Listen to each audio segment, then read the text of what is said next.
Hi దోస్తులు, అంత మంచిదేనా? ఏం చేస్తున్నారు? ఇంతకుముందు వీడియోలో బోడకాకరకాయల చెట్టు గురించి చెప్పిన కదా, అవి మా షెడ్ దగ్గర నాటుతున్నాను. ఇప్పుడైతే పాదులు తీసుకుంటున్నా.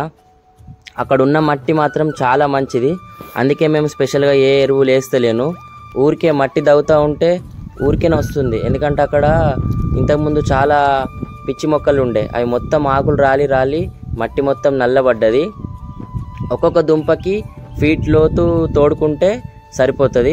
ఎందుకనంటే బోడకాకరకాయ దుంపలు అట్లీస్ట్ ఒక హాఫ్ ఫీట్ నుంచి ఫీట్ మందం ఉంటుంది. ప్రస్తుతం నేను నాటుతున్నది అయితే హాఫ్ ఫీట్ దాకా ఉన్నది. అది మునియంతగా నాటుకుంటే సరిపోతుంది. ఇవి ఒక్కసారి నాటుకుంటే లైఫ్ టైం ఉండిపోతాయి. ప్రతి ఏటా జూన్లో అవి మొలక స్టార్ట్ అయ్యి ఆగస్టు సెప్టెంబర్లో కాయలు వస్తూ నవంబర్ దాకా కాస్తూనే ఉంటుంది. కొంచెం నీళ్లు పోసేసుకుంటున్నా. వర్షాలు లేవు కదా ఇంకా సరిగ్గా. వర్షాకాలం అయితే నీళ్లు పోసే అవసరం ఉండదు, ఒక కుండే నీళ్లు పోసుకుంటే సరిపోతుంది. ఇట్లా ప్రతి దుంప లైన్గా పెట్టేసుకున్నా.